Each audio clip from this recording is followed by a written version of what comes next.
Okay, so this video came out, I think a couple of years ago in 2020, I think, but I recently saw it surface on YouTube, so I thought I'd react to it. But let me preface this with the fact that I'm a huge Taylor Swift fan, and I also hate Marsha Blackburn, and I would never vote for her.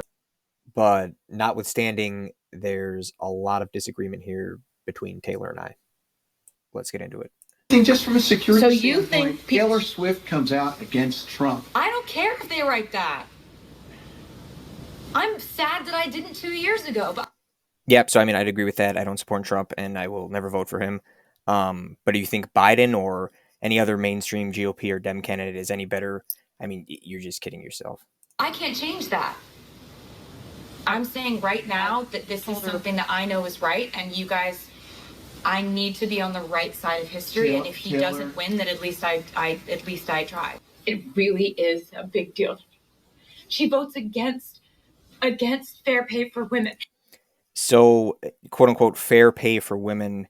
First of all, if you run a multivariable analysis instead of univariable analysis with regards to pay for men and women, there is no pay gap. If you account for all the relevant variables besides just gender, you get a more accurate picture. If you adjust for hours worked, the type of job, years in the workforce, education level, et cetera, there's no pay gap, and that is exactly what you'd expect in a free market. Because if employers discriminate for any irrelevant factors like gender, they're going to lose money or they're going to go out of business, and that's because they'll be outcompeted. If you could get away with hiring women for 70 cents on the dollar, then you'd fire all the men and put all your competitors out of business. And there's still the issue here of association rights and property rights. And when the government gets involved in wage controls, there's deadweight loss and there's other unintended consequences. I also want misogynistic employers to be able to discriminate pay based on gender, because if they do this, they'll lose money, and the joke's on them. And I want them to pay for their sexism. And that's exactly what the market does, and why there's not really any statistically significant pay gap in aggregate. Um, and Taylor supports quote unquote fair pay. Well, the market rate is fair pay. If you think employers are deciding how much to pay their workers, you're dead wrong. Employers in a competitive marketplace are price takers, they're not price makers. If they deviate from the market wage rate, they lose money and they go out of business. She votes against the reauthorization of the Violence Against Women Act, which is just basically protecting us from domestic abuse and stalking. So I think that's an incredibly facile analysis of the Violence Against Women Act. The act is an unconstitutional violation of the 10th Amendment and Article 1, Section 8 for starters.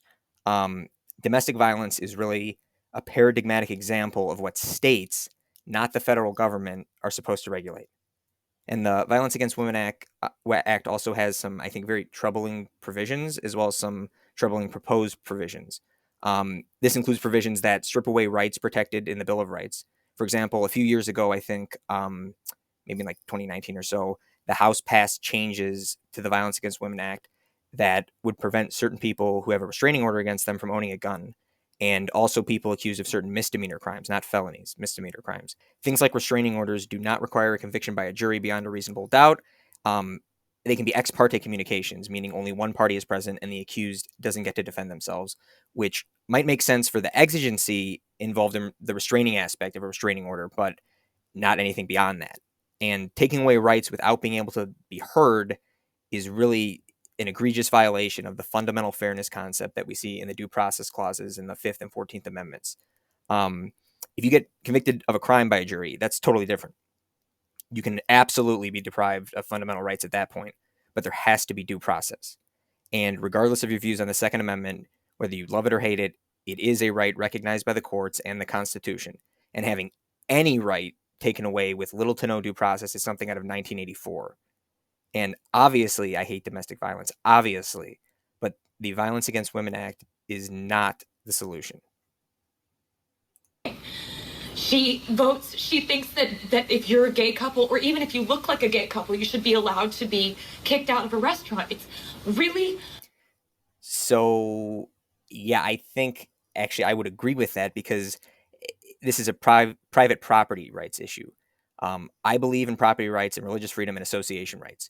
If people want to be bigoted a-holes, they should have that right. It's not your property. It's not your business. And Yeah, I'll leave it at that. Basic human rights, and it's right and wrong at this point. Okay, so now she's saying basic human rights.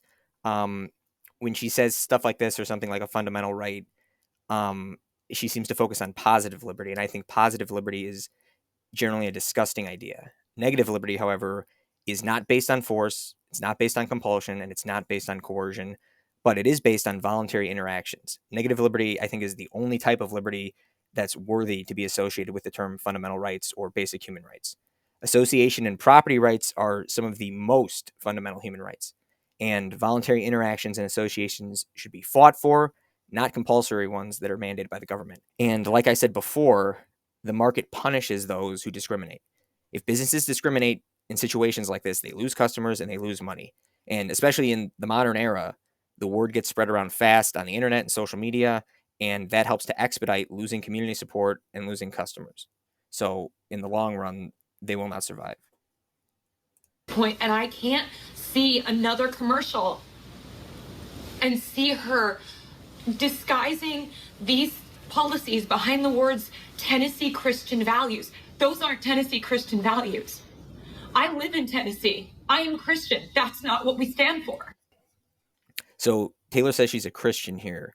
Um, but I would say that being anti same sex relationships and being sexist are actually Christian values. And while trying not to commit a no true Scotsman fallacy here, I'll say that people like Marsha Blackburn have the Bible on their side.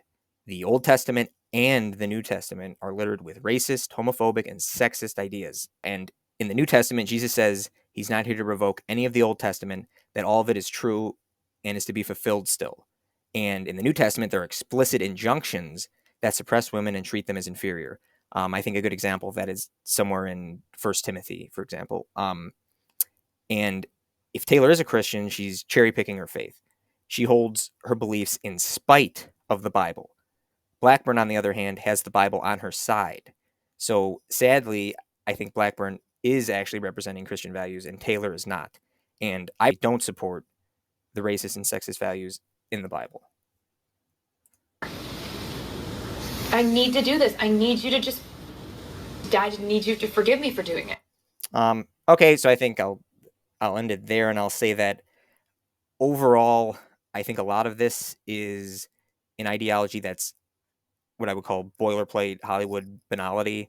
I think there's probably a good deal that Taylor and I agree on politically, but with the stuff she brought up here, there's not a lot of agreement. I want to combat domestic violence. I want to fight sexism. I want to fight homophobia.